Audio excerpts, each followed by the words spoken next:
Dona Batista tem muita força acompanhar aqui, viu?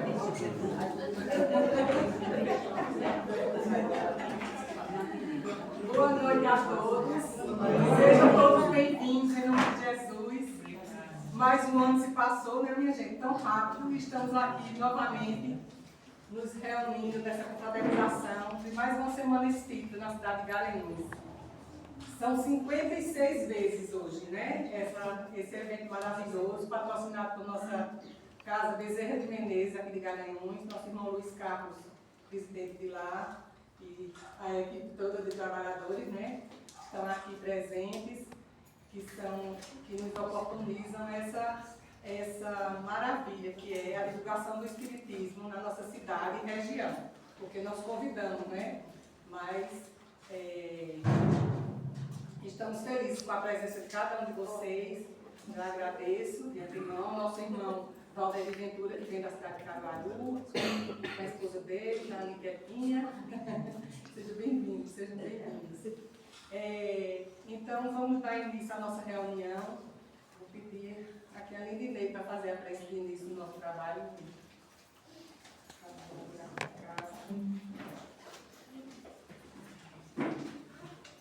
Mestre amado Jesus, que bênção, Senhor, esta divina e sagrada oportunidade. Aqui estamos e te agradecemos por este evento, por esta reunião de hoje, por esse início da nossa Semana Espírita. Te agradecemos pela oportunidade de estarmos aprendendo, Senhor, contigo, com os teus ensinamentos. E te pedimos, Mestre amado, a tua proteção para esse evento, o teu amparo, as tuas bênçãos divinas sobre todos nós, sobre o palestrante da noite, Senhor. Que todos esses mentores e protetores desta casa e deste evento possam se fazer presentes, Senhor, nos ajudando, nos intuindo, nos mostrando o caminho a seguir, Senhor. Estamos felizes por esta sagrada oportunidade e te agradecemos muito por isso, Mestre amado. Que bom que estamos junto a ti, aqui neste momento. Que tuas bênçãos se façam hoje e sempre. Que assim seja. Em nome de Jesus, da espiritualidade superior, a caráter de Chico Xavier, nós damos por início a nossa reunião e pedindo ao nosso irmão Valdir Ferreira Batista. Boa noite. Boa noite. Eu fico felicíssimo sempre quando vem aqui a Garanhuns, né? Cidade parece das 7 colinas, né? É semelhante de Roma. É a cidade das 7 colinas, né? Realmente muito agradável também vocês. Todos aqui que nos acolhem com muito carinho. Esse tema que vocês escolheram é espetacular, mas é um tema ainda mal entendido e compreendido, que fala da justiça, da misericórdia e da bondade. Mas como pode ser isso, às vezes, com tanto sofrimento e com tantas questões? Como é que é a justiça e a bondade e a caridade divina? Então nós iremos entender. Por outro lado, eu vou fazer diferente. Eu vou fazer hoje diferente. Vou fazer com uma experiência, a vez que nós fizemos com o Severino. O Severino foi um dos coautores do curso da Federação Espírita Brasileira, que é o Evangelho Redivivo. Então nós iremos estudar hoje um pouco de teologia. Vai ser praticamente como se fosse um bate-papo.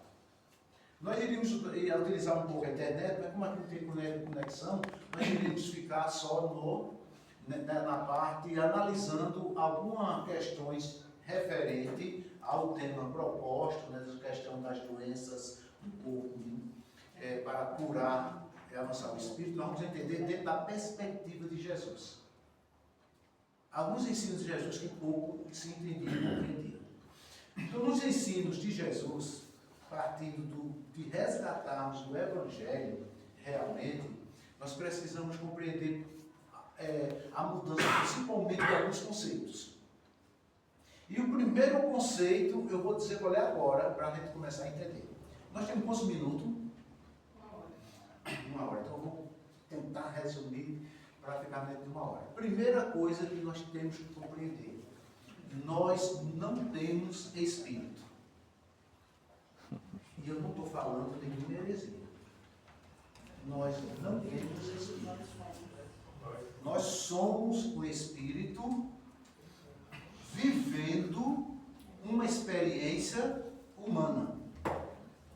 Porque às vezes quando nós olhamos para alguns aspectos, e principalmente para o tema dessa semana, e creio que vai ser tudo bem explanado durante toda a semana, vocês, é o seguinte, é que se nós olhamos pelo lado, como se nós tivéssemos um espírito, aí Deus seria um tanto injusto. Não, mas nós somos o espírito, nós somos espírito, nós não temos um espírito, somos o espírito vivendo uma experiência humana.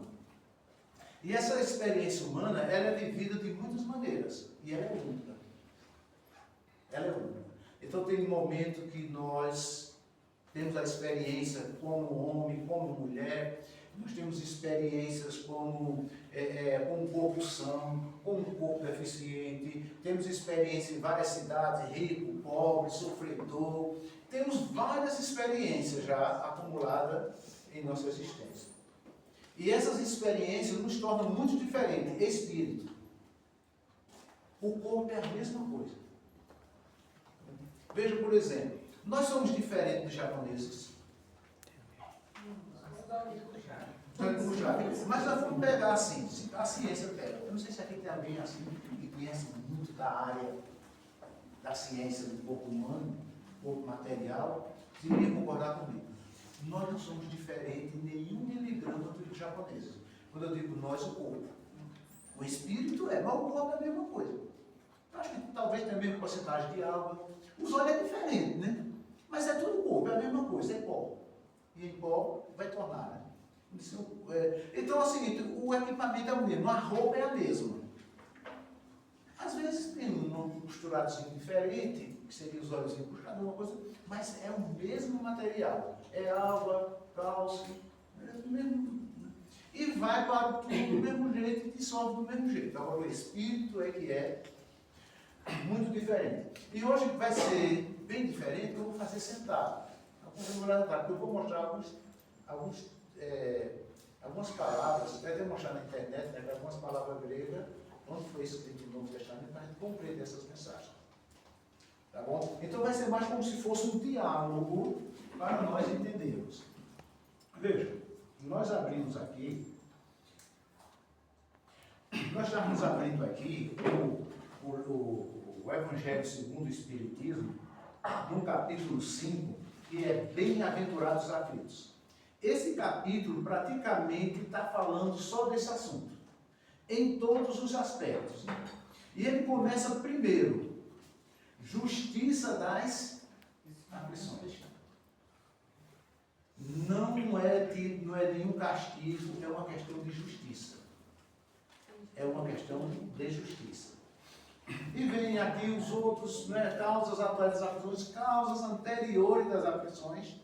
Agora, o interessante é que o Evangelho segundo o Espiritismo, ele segue uma lógica espetacular que vem nos falar exatamente deste aspecto, nós, como espírito, essas experiências que devemos passar. E durante todos os ensinos do cristianismo, foi muito deturpado. Né? Hoje nós vivemos no Ocidente o chamado cristianismo constantiniano. Não é bem aquele cristianismo de Cristo.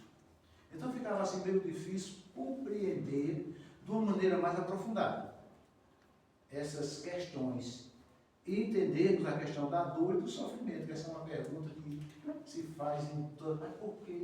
Por que Deus fez isso comigo? Eu nunca fiz mal a ninguém. Nunca tratei mal a ninguém e sou castigado. Uma pessoa faz alguma coisa, dá certo. Outro faz, não dá certo. A mesma coisa. Na nossa cidade tem aquela grande feira da Sulanda, e um tempo nós trabalhamos com aquele material. A gente viu pessoas começavam a fabricar um produto com todo esmero, com toda honestidade, tudo bem direitinho, bonito, e não dava certo. Outro já fazia a sulanca mesmo, brava, e dando certo. Não tem isso muitas vezes na vida, a pessoa tenta uma coisa certa, outra não dá. Mas por quê? Não está fazendo tudo certinho? Não está vendo certinho? Por que é que tem pessoas que têm determinados problemas? E tudo isso Jesus explicou. E nós iremos compreender. Então veja, neste livro aqui, para nós entendermos o Evangelho segundo o Espiritismo, tem outro livro que é fundamental para ampliarmos este conhecimento, que é o livro Jesus e o Evangelho à luz da psicologia profunda, de Joana de Ângeles. Esse livro foi comemorativo aos 2000 anos da encarnação de Jesus. É como está lá no prefácio, né? E o livro, ele é um comentário, capítulo por capítulo, do Evangelho segundo o Espiritismo. Segundo o Espiritismo, que é esse livro aqui. Jesus e o Evangelho à luz da psicologia profunda. Então, quem quer entender um pouco mais quer entender um pouco mais do Evangelho segundo o Espiritismo, é necessário ler junto, estudar junto este livro de Joana de Ângeles, que é um comentário. Inclusive, ela faz comentário sobre o capítulo 5º, né? De uma maneira, justiça das aflições, bem-aventurados os aflitos. Capítulo 5º. Capítulo 6 já é o que? Cristo Consolador. E não é fora de acaso que tem esta sequência, né? Então, este livro é espetacular. Não sei quantos daqui já estudaram esse livro. Já estudou esse livro. E, quando diz aqui, em análise cuidadosa apresentada a sua perfeita identificação com os dois conteúdos psicológicos do ânimos com a ânima, o que dele fez ser ideal e modelar para a humanidade. E continuando,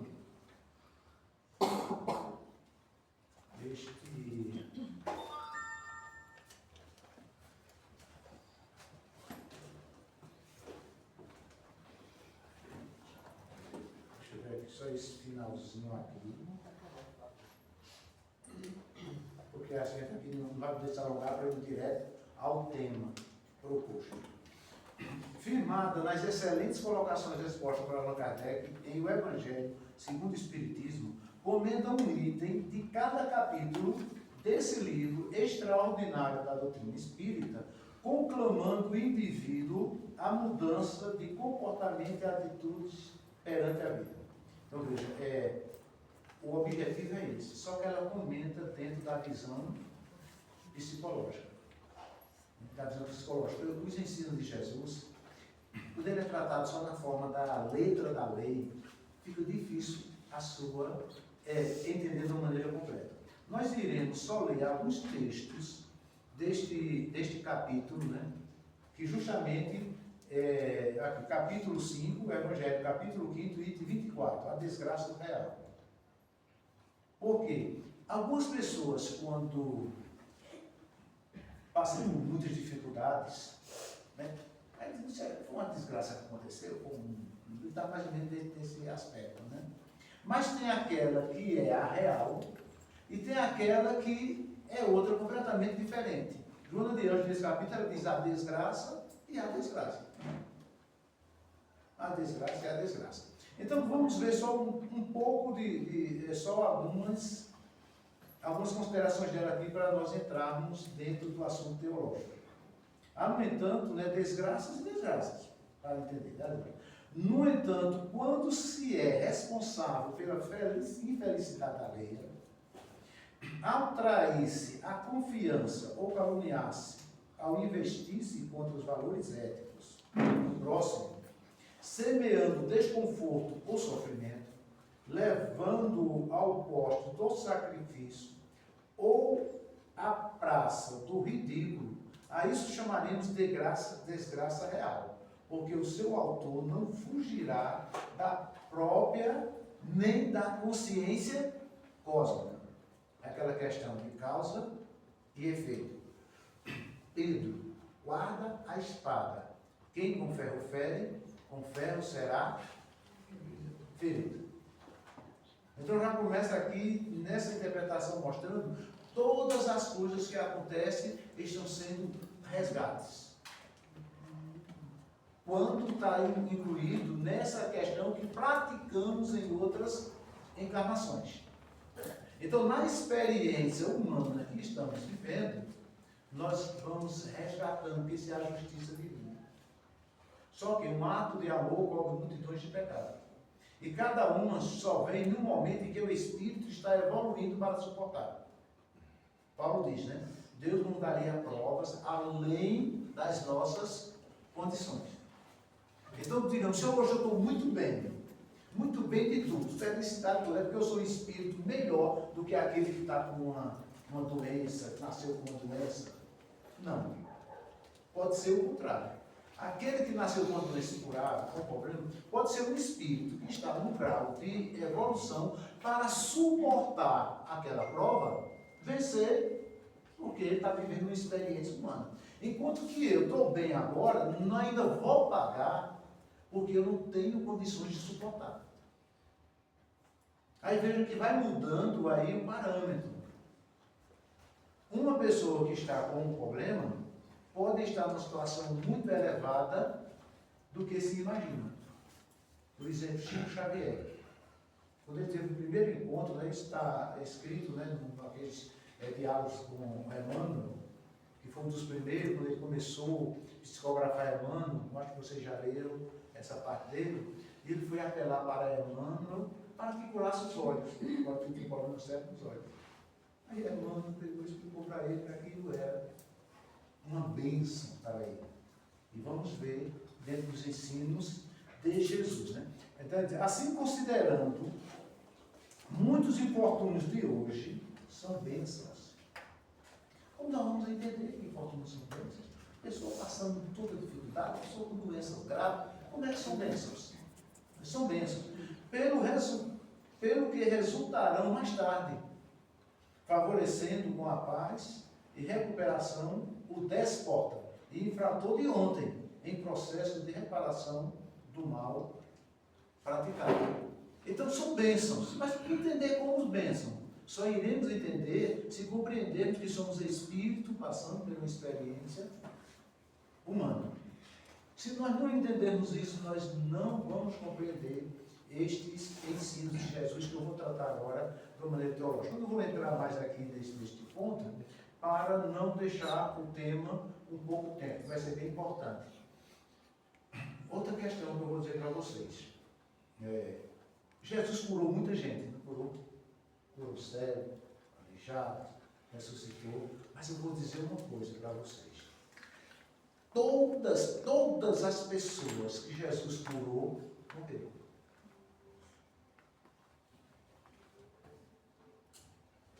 Todas. Lázaro ressuscitou, morreu. Todas. Isso nos ensina o quê? Que o objetivo principal não é a cura do corpo, é a cura do espírito. Não é o tema principal?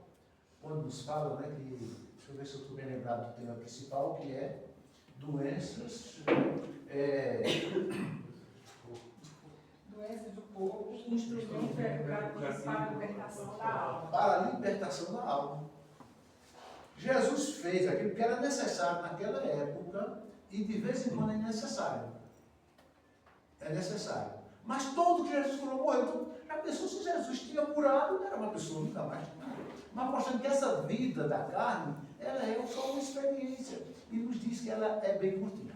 Muito bem, vamos tratar o primeiro tema, que vai ser o seguinte. Vamos tratar o primeiro tema, que ele diz o seguinte. Eu sou a porta das ovelhas. Se nós encontramos lá em João, no capítulo 10, versículo 9, quando ele diz, eu sou a porta das ovelhas. E aquele, né, e ali tem toda a proteção. Porque ele diz, eu sou a porta das ovelhas. Eu sou a porta. Nenhum outro discípulo, nem apóstolo, falaram essa expressão, só Jesus. Eu sou a porta das ovelhas. As ovelhas somos todos nós. Somos todos nós, as ovelhas. E Jesus, quando disse, eu sou a porta da ovelha e me terás segurança e pastagem, ele está mostrando um cuidado paternal que tem para conosco. Cuidado imenso, eu sou a porta das ovelhas. Para entendermos esse ponto, nós temos que entender as próprias expressões de porta, que significaria, e como eram os hábitos e costumes daquelas épocas. Então vamos lá. Naquela época, eles praticamente quase todos cuidavam de ovelhas. Muitos não cuidavam de ovelhas. Era o principal, podemos dizer assim, era o principal meio de sobrevivência de proteína e de pele para as pessoas, eram ovelhas. Então tem aquela característica, tinha muitos pastores de ovelha, tinha muitos pastores desde tempo de Davi, então tinha uma importância muito grande na economia de toda aquela história judaica. Mas tem um detalhe, onde é que guarda as ovelhas? No aprisco. O que é um aprisco?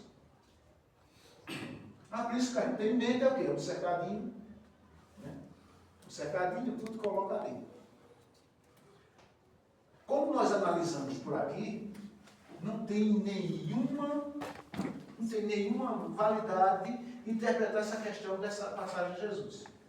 Dizia a porta das ovelhas. As ovelhas de dia estavam pastando e era região de muitas grutas. E para proteger das intempéries do tempo, principalmente à noite, e para proteger dos animais que seriam predadores para as ovelhas, o que eles faziam? Pegavam dessas grutas, colocavam elas para dentro da gruta, que eram pequenas cavernas. Eu ia até mostrar assim, a gente entrava na internet, botava a gruta dos pastores, vocês colocando, vocês vão ver vários tipos de grutas. E ali eles faziam mais um arranjozinho e fechavam para deixar uma porta mais curtinha, botava pedras, e o pastor dormia na porta da ovelha, na porta. Porque os animais, né, carnívoros, lobos e outros, vinham pelo próprio lado. Onde estavam eles, mas ali tem um pastor protegendo. Dizia, eu sou a porta. Essas expressões só quem usou foi Jesus. Eu sou. No Velho Testamento, quando for dizer quem me enviou, ele disse, eu sou. E quando Jesus falou essa expressão pela primeira vez, quando disse, desde antes de Abraão eu sou, pegaram pedra para apedrejar Jesus, porque ele disse o sagrado nome de Deus que ninguém dizia. Já, eu sou. Ele disse, eu sou a porta das ovelhas, eu sou o caminho, a verdade e a vida. Ele é. Então, aí nós começamos a entender. Aí chega, ele só a porta das ovelhas, tinha aquela proteção. Mas ele utilizava, com aquela proteção, evidentemente, não era só um pastor, tinha vários, né? Então, enquanto alguns estavam dormindo dentro da gruta, junto com os animais, ficavam alguns ali na porta, vigiando. E vigiavam com o quê? Com um cajado. O cajado grande, né? Geralmente ele tinha uma ponta que era afiada para atacar, mas ele tinha uma forma de um arco na outra extremidade, que era o de proteger e puxar a ovelha. Certo? E aquele cuidado que eles tinham extremado com a ovelha, que quando a ovelha começava a se desgarrar do grupo, o que era que ele fazia? Quando começava a desgarrar na ovelha, aquela que estava fugindo. Para proteger a própria ovelha, o que é que o pastor fazia? Alguém lembra? Ele quebrava o quê? Ele quebrava as pernas da ovelha, uma outra, para ela não se desgarrar. Porque se ela se desgarrasse, ela seria atacada por algum animal. E no momento que ela estava aprendendo em recuperação, o que é que ele fazia? Ele carregava as ovelhas nos ombros. Tem muitas imagens, né? Assim, ele carregando as ovelhas no ombro. Então é o seguinte, ele causava um momento de paralisação, de contenção, mas ao mesmo tempo ele estava a conduzindo para o bem dela. Então é o que ele faz conosco hoje. Quando nos dá algumas dificuldades, algumas coisas, ele está fazendo isso, ele está nos carregando para nos proteger, Mas eu nunca fiz mal. Proteger o quê? Que algumas coisas foram feitas, né? E que foram analisadas no passado. Então, dito isto, vamos para a segunda questão, que é bem enigmática para nós analisarmos, que é quando ele diz: é melhor entrar na vida sem um olho do que com os dois ir para o inferno. É melhor entrar sem um braço do que com os dois. O que é que ele está me ensinando com isso? A gente pode pegar isso literal. Vamos ver agora de uma maneira mais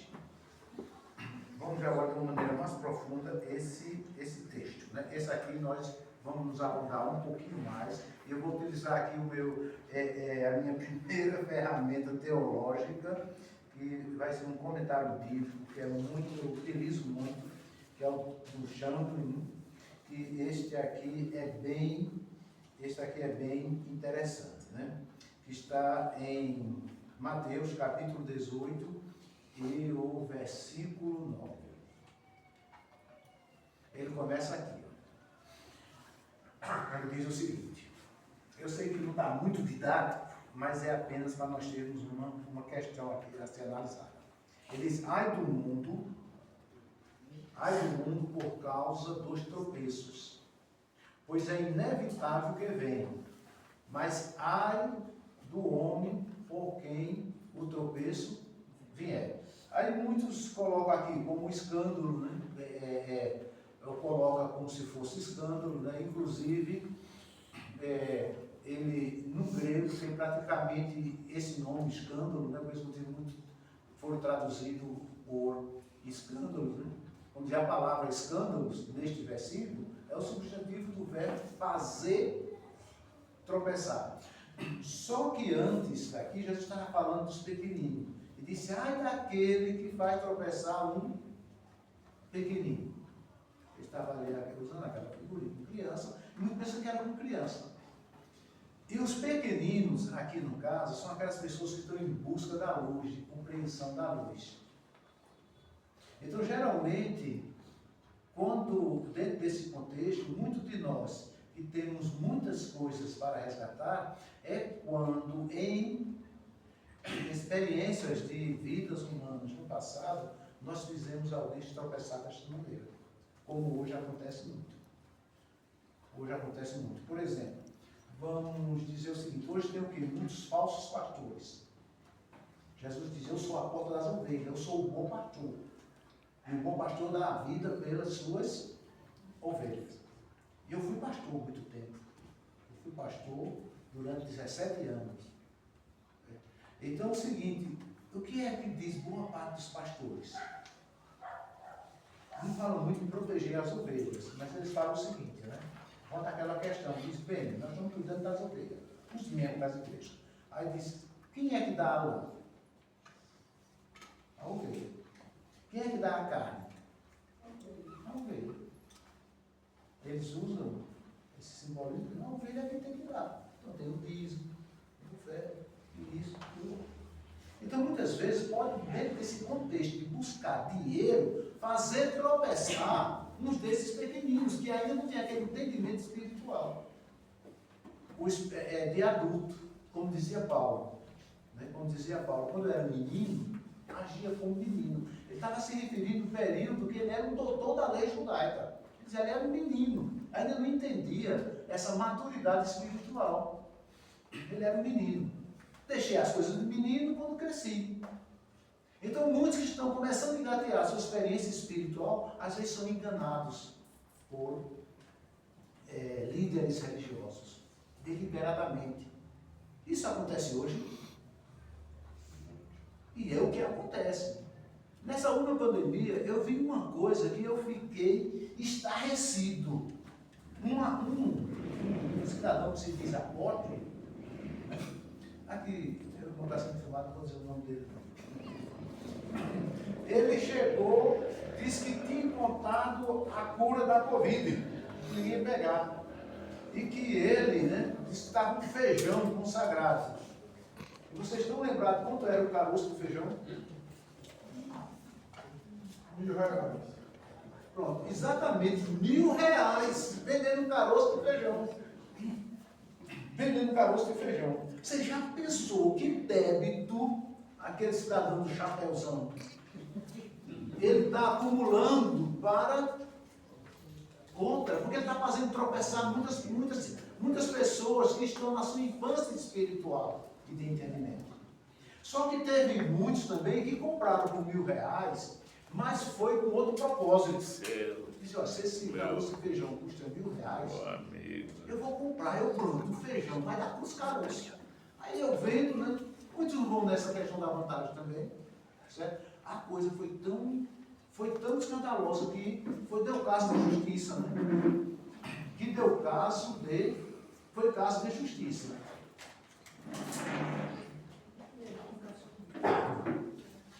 Então, nessa questão, ele chegou, né, e explorou.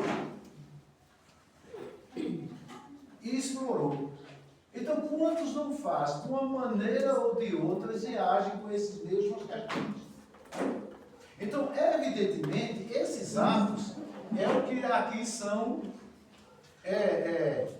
aqui apresentados, né, nesta questão aqui. Aí diz o seguinte, olha, e se por essa interpretação, o mundo significa humanidade em geral. Nas expressões bíblicas, quando se fala do mundo, né, quando a gente vê muitos evangelhos falando de mundo, não é o planeta Terra, na sua questão material. Somos nós, espíritos. Não é nem nós encarnados. É nós, espíritos. Mas ele diz que o mundo é mau. E nós somos. Nós estamos num mundo de provas e expiações. Nós estamos num mundo de provas e expiações. Nós somos espíritos que estamos no segundo degrau, saindo do mundo primitivo e no mundo de provas e expiações. E Jesus, no diálogo com Pilatos, tu é rei, ele disse, meu reino ainda não é deste mundo, desta humanidade. Não é. E atualmente já é o reino de Deus. No reino de Deus, teria irmãos se matando, teria a Rússia invadindo a Ucrânia, milhares morrendo, Israel e Hezbollah, que hoje, fome, pestes. É porque ainda, nós estamos agora nesse período de transição, mas ainda nós não vivemos. Então nós temos agora um trabalho imenso para irmos adquirindo a maturidade espiritual, sabendo que as coisas vão passando, vivendo essas experiências. Hoje nós estamos vivendo aqui, Garanhuns, Caruaru, Brasil, pátria do Evangelho, coração do mundo, maravilhoso. Nós somos espíritos de um determinado mérito. Alguns reencarnaram na Venezuela, passando. Outros na Coreia do Norte. Outros ali naqueles próprios locais onde estavam os grandes conflitos. 33 guerras ativas nós temos no nosso planeta. Então, cada um espírito também vai reencarnando nas áreas que eles precisam viver estas suas experiências, né? Aí, muito bem. Aí, aquele dizer, é inevitável que venham, porque vivemos num mundo de prova e expiações. Jesus era realista sobre a natureza deste mundo. Sem Deus. Sem Deus. Sem Deus nesse sentido. Com um domínio pleno. Porque, por natureza, nós temos muitos ainda que evoluímos, né? E quando nós chegarmos a esta questão de um maior avanço em compreensão espiritual, nós vamos ver as coisas com um ângulo diferente. Alguns intérpretes insistem que Jesus não aludia à necessidade metafísica. Alguns intérpretes. Esses intérpretes é quem distanciaram Jesus para nós aqui no Ocidente, da reencarnação. Sem reencarnação, não se tem como entender a justiça de Deus. Se não fosse a reencarnação, Deus seria completamente injusto. E foi justamente essa injustiça, quando eu deixei o pastorado, Eu estava pastoreando a maior igreja do Norte e Nordeste, que era a central do Recife, lá na Gervásio Pires, 767. Era a maior igreja adventista do Norte e Nordeste. Eu comecei um conflito. Eu comecei a ter um conflito na minha vida. Deus não era justo. Se nós tivéssemos uma única vida. Se tivéssemos uma única vida, Deus era justo? Não era. Porque Deus seria justo se todos nascessem com a mesma condição. Física, material, em todos os aspectos. Fossem todos iguais. Se fossem todos iguais. Já por que é que nos nascem com tantas dificuldades? Já pensou, aquela criança que nasce lá dentro da Cracolândia, os pais drogados, sem perspectiva nenhuma, pode se tornar outro. Mas tem aquela outra que nasce dentro de um ambiente educacional, campus universitário, com tudo a seu favor. Digamos, aqui tem um seminário, né? Parece que tem um seminário presbiteriano, né? Eu sou filho dos professores, cristãos, dedicado dentro do seminário, vivendo bem. A criança ali nasce. Aquela criança teria tudo para ter sucesso. E aquele que está na rua abandonado? Não é filho de Deus também, não? Não estaria a coisa aí meia fora de E isso me incomodava muito. Eu, quando comecei a ver um pouco mais, eu disse, não é possível ter justiça se não for através da reencarnação. É quando nós compreendemos aqui, nós falamos logo no início, nós não temos espírito, nós somos o espírito vivendo uma experiência humana.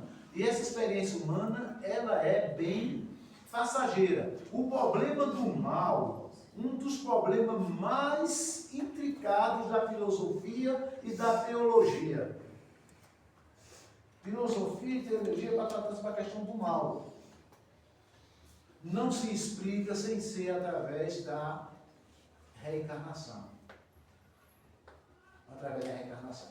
Quando nós reencarnamos, é porque nós ainda não somos tão evoluídos e essa reencarnação é uma prisão. Eu estou preso nesse corpo. Me liberta algumas vezes no momento do sono. O espírito não dorme. E às vezes eu vou para cada ambiente, aquele sonho que às vezes nós ficamos preocupados. Né, para onde nós estamos indo. Né, que nós estamos indo. Então veja, cada qual terá de encarar, de enfrentar a si mesmo no juízo. E o juízo de cada está sendo estabelecido pelas suas próprias ações. Se tivesse na internet, eu ia mostrar algum desses termos gregos, mas isso aí iria demorar mais. Aí vem aqui, e se o teu olho te fizer tropeçar, arranca-o e lança de ti. Melhor é entrar na vida com um só olho do que, tendo 2 olhos, ser lançado no inferno de fogo. Daí a gente vai entender um pouco, né? Porque estava com aquela questão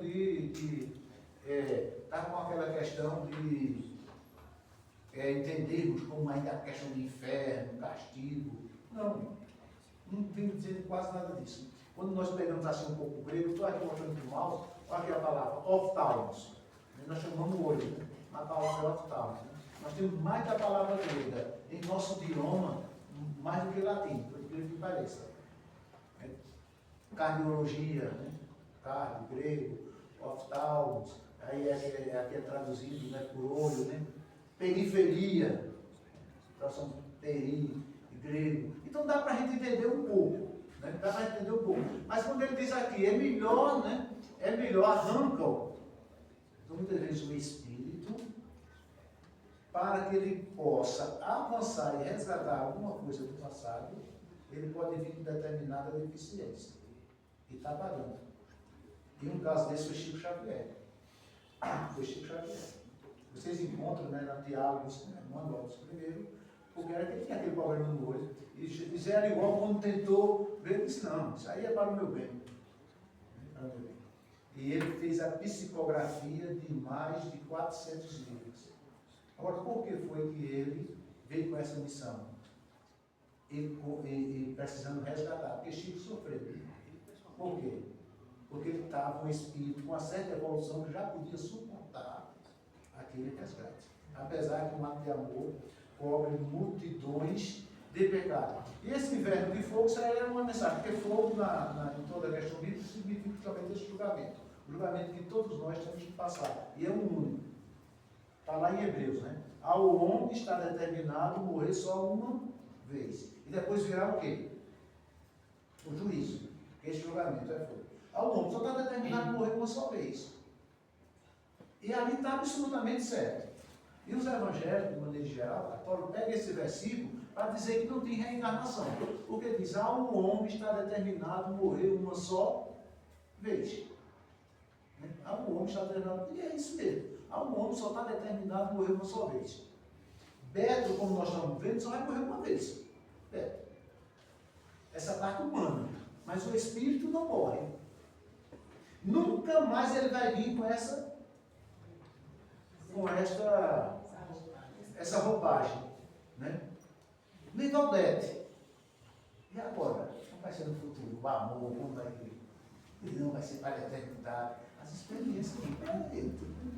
Tem experiências de carne que se um fosse saber o que tinha sido numa encarnação passada, não estava junto não. Então é o seguinte, cada um de nós, essa experiência é única. Está lembrado no início? Nós somos espíritos vivendo experiência humana. E quando nós terminamos essa experiência humana, quando vamos para o outro lado, vamos fazer uma avaliação com os nossos mentores. Olha, você teve nessa vida que passar por isso, teve que sofrer muito determinadas questões. Agora, o que vamos fazer para a próxima? Poderia ter avançado mais, ou não. O que fez de bem, um ato de amor para multidões de pecado.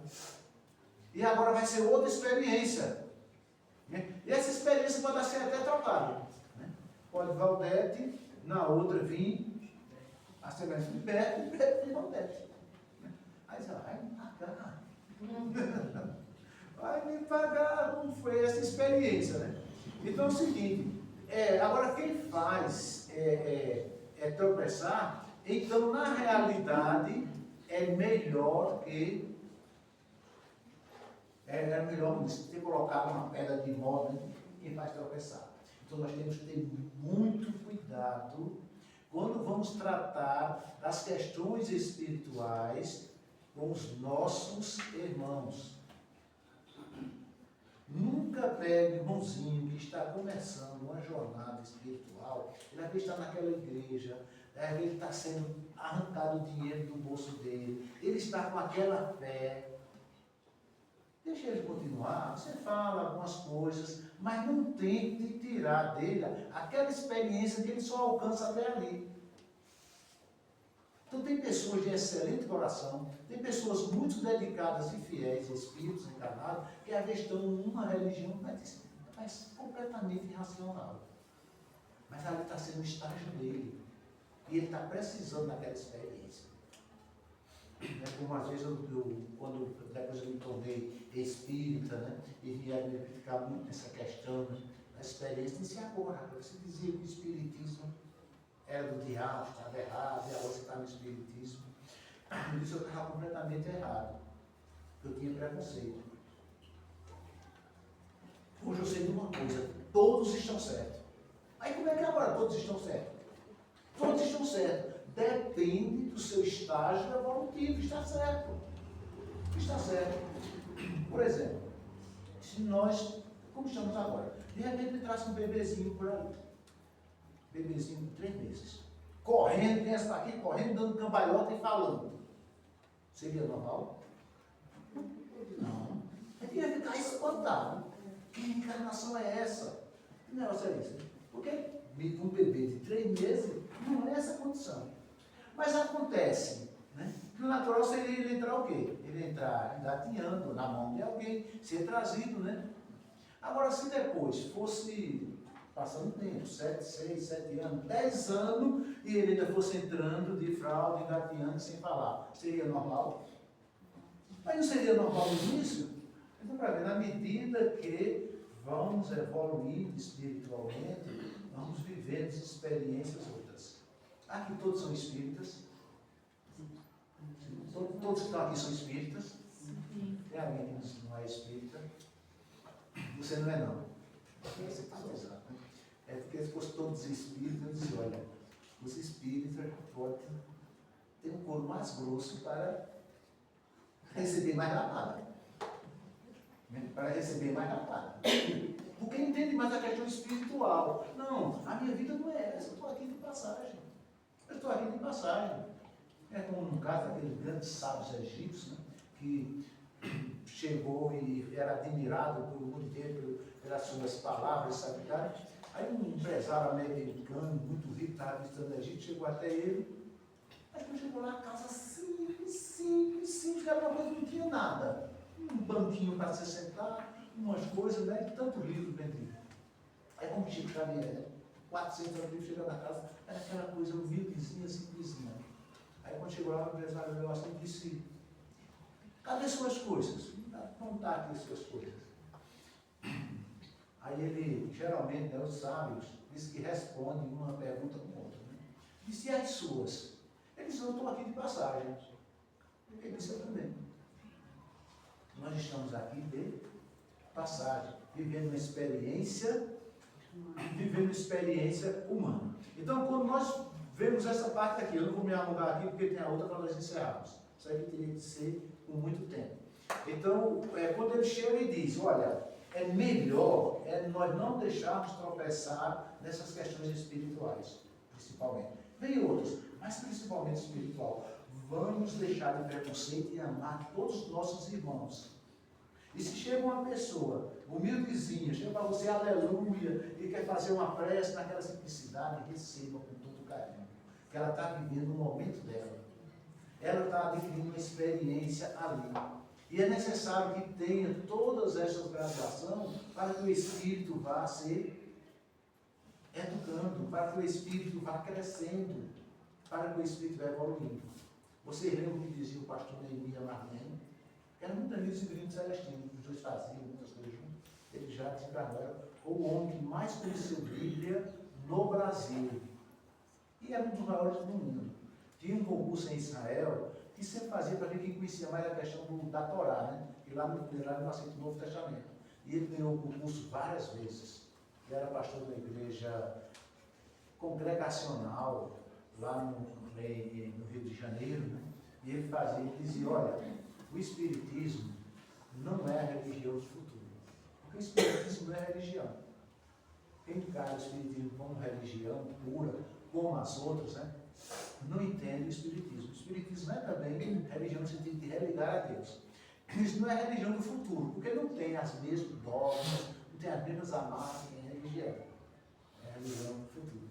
Mas será o futuro das religiões. Porque todos estão chegando aqui à questão da reencarnação. Inclusive, o doutor que escreveu que pesquisou a vida inteira, o Chambre,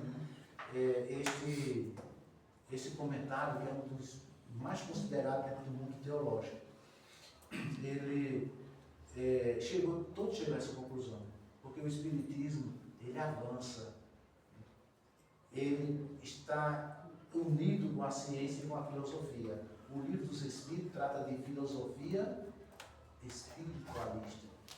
Filosofia espiritualista. Todas as religiões, inclusive a minha, Adventista do Sétimo Dia, sempre chega um momento que tem que mudar os seus conceitos. Eu passei muito tempo pregando sobre a volta de Jesus. Jesus vem, prepara-te. Jesus voltará, escrevia nos muros. Nós acreditávamos mais ou menos pelo ano 2000. Não veio. Não veio. Testemunho de Jeová, em 1975. E acontece que nós não entendemos. Não tinha coisa assim para aquele dia, olha, ninguém sabe. Então nós vamos interpretando às vezes de maneira diferente essas questões. Mas cada um está no seu período. E para concluirmos, que o tempo já está bem avançado, né? É o cego de nascença. Porque cego de nascença, esse aqui, ele é o que é fundamental para nós compreendermos agora este assunto. Veja, Depois da narrativa de Lázaro, está aparecendo ali, né? Este é um milagre do Novo Testamento que foi registrado com o maior número de palavras. Nessa narrativa podemos perceber diversos propósitos. Primeiro, reivindicação de Jesus da sua missão única, né? Messiânica, perdão. E tinha uns propósitos secundários, né? Tinha alguns propósitos secundários. Mas vamos lá para a gente concluir aqui. E passando Jesus, viu um homem cego de nascença. Né? Viu um homem cego de nascença.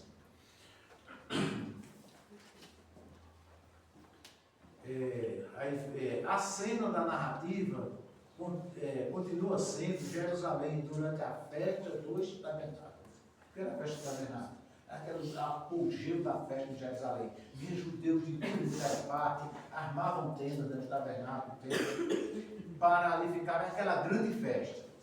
E para ali aludiam grandes comitivas e muita gente. E acontece que o templo estava lotado. E ali tinha aquele cego de nascença. Era cego de nascença e todos conheciam, porque ele estava ali no templo desde quando nasceu. Não tinha como ser uma fraude. Era um cego de nascença. Diz: o homem já nascera cego. Né? O homem já nascera cego. Então perguntaram aos seus discípulos: Rabi, quem pecou, este ou seus pais, para que nascesse cego? Quem pecou? Esse. Quer dizer, se ele tivesse pecado, teria que ser antes de nascer. Então já teria não existia vida antes do nascimento. Porque havia no Antigo Testamento algumas interpretações que desde o feto já começaria a cometer pecado. Isso foi baseado em quê? Foi baseado nos irmãos, né? Esaú e Jacó, né? Diz que eles ficaram brigando dentro da barriga da mão e tudo, e terminou um saindo primeiro do que o outro, então já começou brigando. Aí eles apresentavam como se fosse esta questão, né? Já era crença comum entre os judeus que os méritos e os deméritos dos pais se refletiam em seus filhos, e que até mesmo, né, os pensamentos da mãe podiam afetar o estado moral dos seus filhos. Então, quem foi? Foi nos seus pais. Porque também tem um versículo que diz: eu visitarei a maldade do pai, nos filhos, até a terceira, a quarta geração. Então foi seus pais? Foi seus pais? Não é isso? E o que foi que disse Jesus?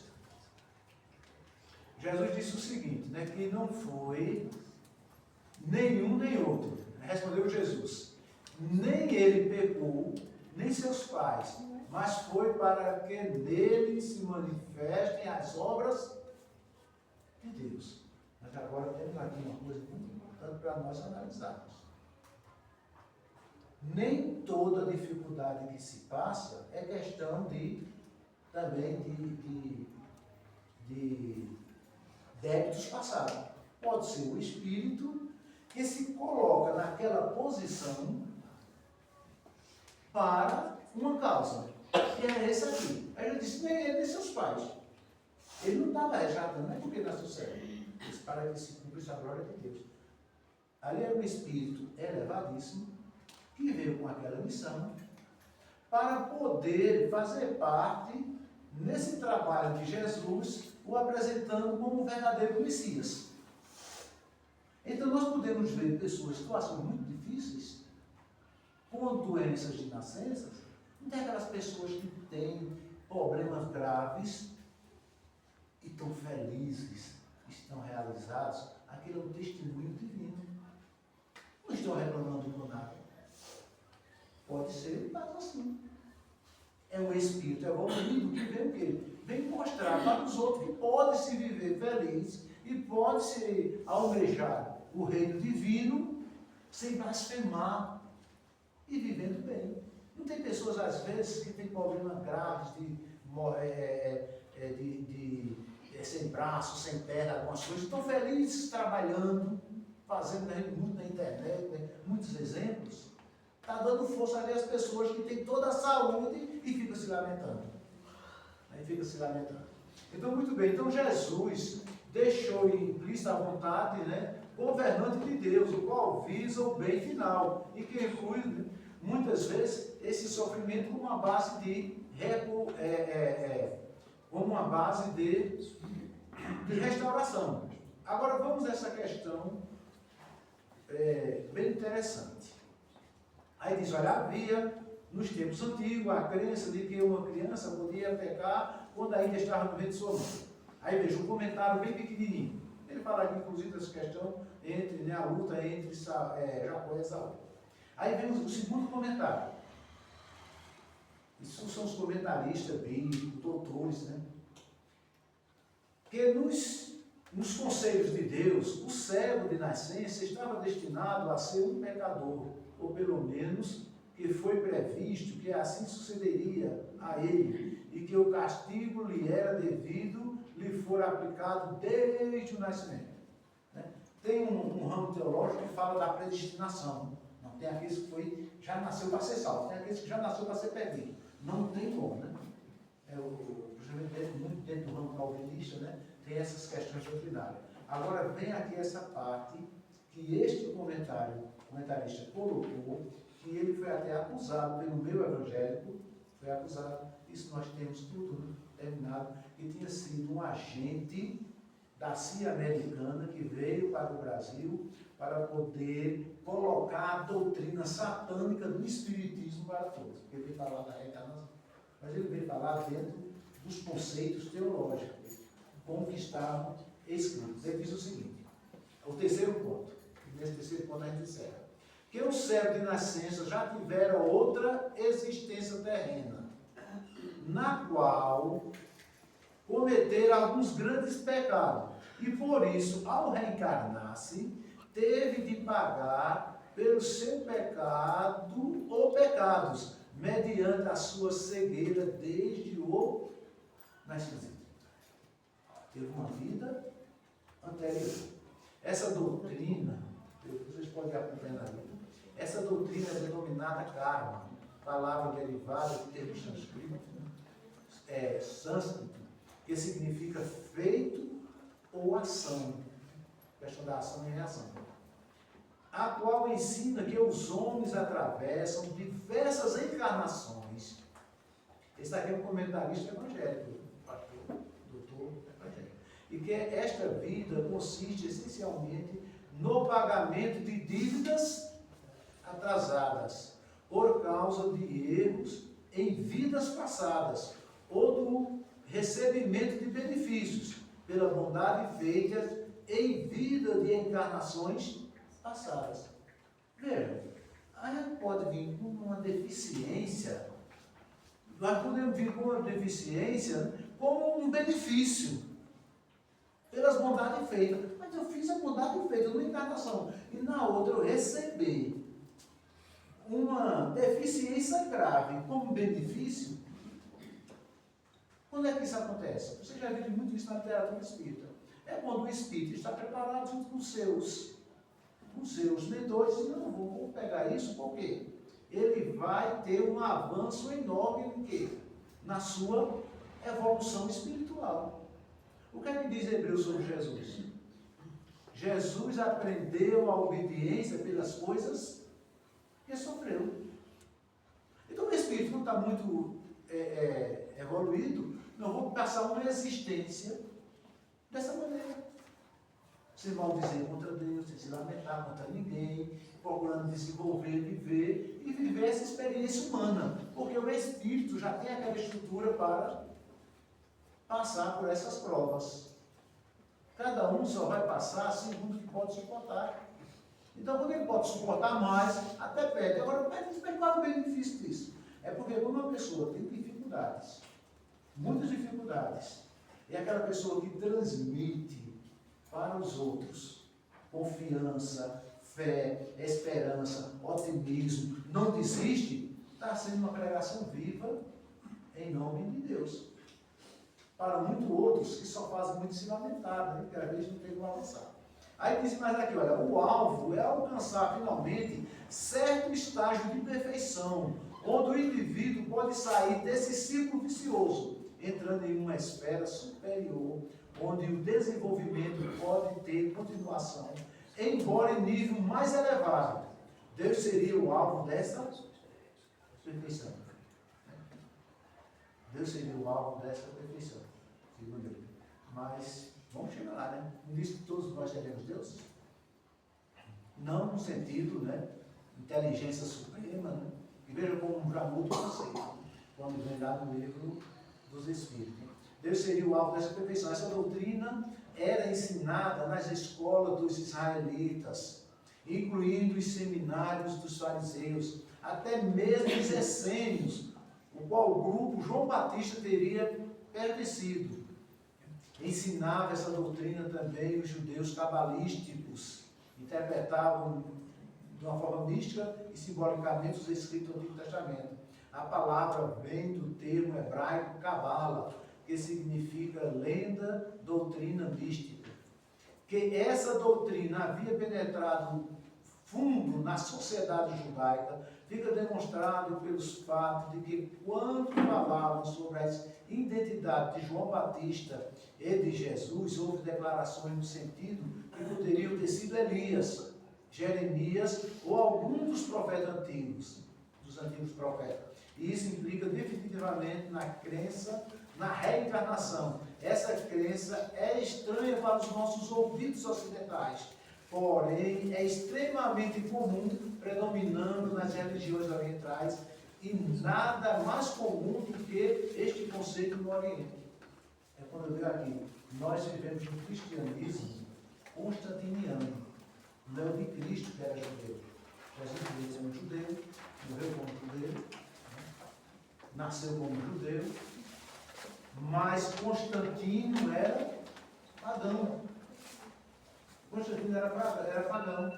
Por esse motivo, no Ocidente, nós temos essa questão de banir a reencarnação, mesmo tendo todos esses ensinos do Cristo. Né? Uma parte da razão por essa crença veio a ser tão generalizada, talvez a propagação das ideias de Platão, do neoplatonismo, né? Que era discípulos, né, de Sócrates, e que falou claramente da reencarnação. Conceitos esses que penetraram no judaísmo através de Filo, o grande Filo da Alexandria, né, dos maiores filósofos judeus que já teve em toda parte, né, isso foi antes de Jesus, e dos outros filósofos judeus de Alexandria. Filo defendia a pré-existência das almas e ensinava a reencarnação. E assim foi, né? Então, dessa maneira, quando começamos a compreender esses ensinos na base da reencarnação, nós vamos avançar muito. E um dos grandes pais da igreja, que teve um avanço grande, quando ele ainda não era reencarnacionista, não compreendia a vida assim, foi o Agostinho, o grande pai da igreja, o grande teólogo Agostinho. É esse que se comunicou no livro. Ele fez o quê, o Agostinho? Antes dele se dedicar completamente à vida religiosa, é quando ele começou. Ele era assim, ele tinha a vida muito devassa. Pegava tudo que era mulher. Mas ele pesquisava, mas esse controle não tem. Aí ele leu os ensinos de Jesus, né? Olha, se o teu olho te faz pecar, tu arranca e joga fora. Se o teu braço, né? Arranca e joga fora. É melhor tu ir para a vida na olho, né? Voltando no olho, do que entrar na vida com os dois. O que foi que fez Agostinho? O grande Agostinho. O Agostinho que todo mundo conhece. Ele disse, agora eu vou resolver o meu problema. Porque o meu problema todo era um problema sexual. Aí ele resolveu se amputar. E amputou. Né? Mas só que é o seguinte, ele amputou por uma questão material.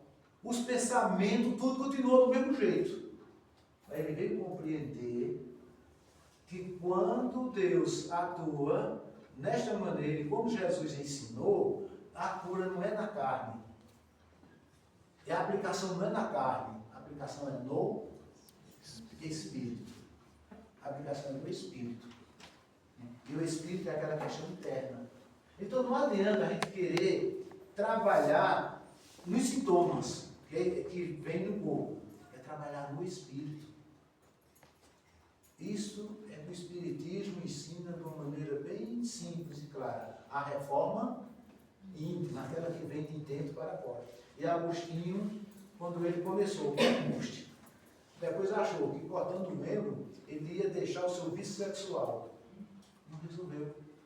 E tem muitos assim. Eu conheço um velhinho de 92 anos, viu que vocês são minha esposa, eu vou dizer quem é. Posso falar? É o meu sogro. 92 anos. Né? Não dá mais para nada. Mas a mente é só no que pensa. A mente é só no que pensa. Eu me lembro, há uns 15 anos atrás, 20 anos atrás, 15 anos atrás, eu dirigia para ele veio para Santa Cruz, aí ele ainda estava negativo. Eu falei, irmão, para comprar ali o medicamento, a circulação das pernas, ele não entrava na farmácia para comprar.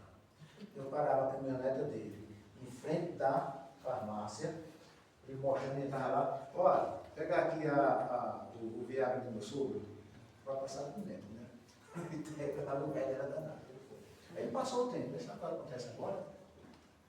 Como a questão está na mente, ele é aquela questão séria para atacar a cuidadora. Não anda mais, nem nada, mas bate e fica falando. Quando a cuidadora vai dar, a gente já tem mais o comportamento que ele tem. Mas o mais grave não é isso.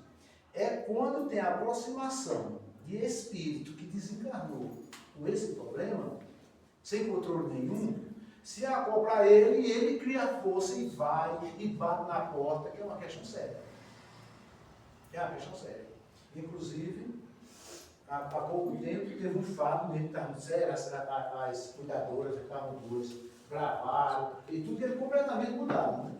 Mas dava para ver que se tratava de uma obsessão, pela ligação pelos pensamentos que ele tinha. Então fica fácil para o espírito que está naquela situação, né? Aquela situação está ligada e precisa de alguém para poder usufruir como o que bebe e tudo. Aí foi, até que a minha esposa um dia lá pegou, orou com ele, botou a mão na cabeça, fazendo, porque ele estava sem domínio, precisa a gente ir para o Espírito Dono, tudo, para ter o controle dele. Aí à noite, quando ele teve lá na reunião mediúnica, o espírito que estava o assediando, obsediando, né, ficou falou porque tirou daquela situação. Então veja, não é a questão de ter o vigor, é a questão do espírito, do pensamento e a sintonia. E a sintonia. Então nós precisamos cada vez mais ter consciência, eu sou espírito. E se eu sou espírito, sou influenciado por quem? Por outros espíritos. Então o que eu tenho que fazer não é tentar curar a carne, eu tenho que curar o espírito. A oração, trabalho no bem, às vezes não é difícil, né? E compreender muitas vezes essas influências. Essas influências. Quando Jesus disse, olha, jogai, não vamos pensar nunca nessa questão física. Então, se de repente nós sofremos alguns reveses na vida, de qualquer aspecto, não vamos nos maldizer quanto o corpo, ou quantas pessoas vamos dizer que lição Deus está trazendo para mim e o que é que eu preciso restaurar, porque eu estou vivendo essa experiência. Depois eu serei completamente diferente. Completamente diferente. E o que mais anima para nós é quando ver as pessoas que têm essa, eu vou encerrar, que eu passei, que tem essa disposição de você tentar consolar ele e você sai consolado. Nós temos um querido irmão, de vez em quando eu vou fazer palestra lá, no centro que ele é presidente. Ele era funcionário, eu vou encerrar com essa. Ele era funcionário do Banco do Brasil, aposentado. Aí ele, jovem, trabalhava no centro de processamento de dados, lá no Recife, e ele chegou, saiu, né, estava conversando com um amigo, tratando do aniversário dele, que seria no outro dia, vieram os pivete assaltar, meteu um tiro nele, e ele ficou paralítico, das pernas. Aí foi ver na cadeira de rodas. Na cadeira de rodas. nosso querido irmão Leandro. E sofre muito. Mas quando a gente chega, quando a pessoa está assim, a gente chega nele, né? Querendo ter aquele tipo de conforto, aí alegre, falando que ele compreende bem a doutrina, né? E a gente fica até sem jeito, né? Como é uma pessoa que passa por uma aprovação daquela, age de uma maneira que é um conforto para quem chega perto dele. E realmente todo mundo que chega perto dele, lhe abraça, não se maldiz de nada, vive a vida com uma determinada dificuldade, está lá presidindo o centro, ajudando muita gente. Então está vivendo uma experiência humana que está trazendo um grande saldo de bônus horas desta maneira. E é assim que a gente precisa ir desenvolvendo esta parte. Em tudo, dai graças. Deus deu, Deus levou. Bendito seja o Senhor. Quem foi que disse isso? Jó. Então, Deus deu, Deus levou. Bendito seja o Senhor. Porque aqui nós somos uma vida de passageiro. Então, que a paz de Deus, que a bênção divina possa nos tornar mais receptível para que quando os golpes duros vierem, a gente possa se lembrar que estamos numa passagem, uma experiência, em que o espírito não está sendo afetado daquela forma física, mas o espírito está sendo uma bênção, está evoluindo a passos largos para uma vida espiritual. Em outra experiência humana, vai vir com uma experiência e um vigor maravilhoso. Que a paz de Deus seja com todos.